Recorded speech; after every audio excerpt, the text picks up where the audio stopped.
మత ప్రచారం ఎవడైనా ఎందుకు చేస్తున్నాడంటే కరెక్ట్ బస్సు ఎక్కలేదురా, నువ్వు ఎక్కిన బస్సు మోక్షానికి వెళ్ళే బస్సు కాదు.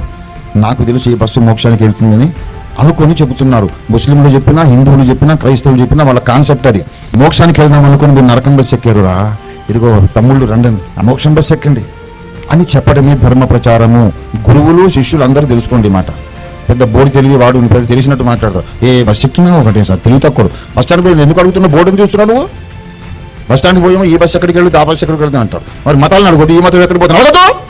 ధర్మ ప్రచారం చేయాల్సిన అవసరం ఎందుకు వచ్చిందంటే స్వర్గానికి వెళ్ళే బస్సు ఎక్కాను అనుకుని అమాయకులు కొంతమంది నరకానికి వెళ్ళే బస్సు ఎక్కారు. అయ్యో తమ్ముళ్ళు తప్పించుకుంటే నా ప్రమాదం ముందుంది అని చెప్పడమే ధర్మ ప్రచారము. ఏ మతస్థుడైనా ఇలా నమ్మాడు కనుకనే ఆ బస్సు రైట్ కాదన్నా ఈ బస్సు అని చెప్తాడు, ఈ బస్సు రైట్ కాదు ఆ బస్సు అని చెబుతాడు. అసలు సిసలైన పరలోకానికి వెళ్ళే బస్సు కరెక్ట్గా బోర్డు చదివితే యేసుక్రీస్తు అనే బస్సు ఒక్కటే పరలోకానికి వెళ్తాడు. దేవుని స్తోత్రం కలిగింది కాక.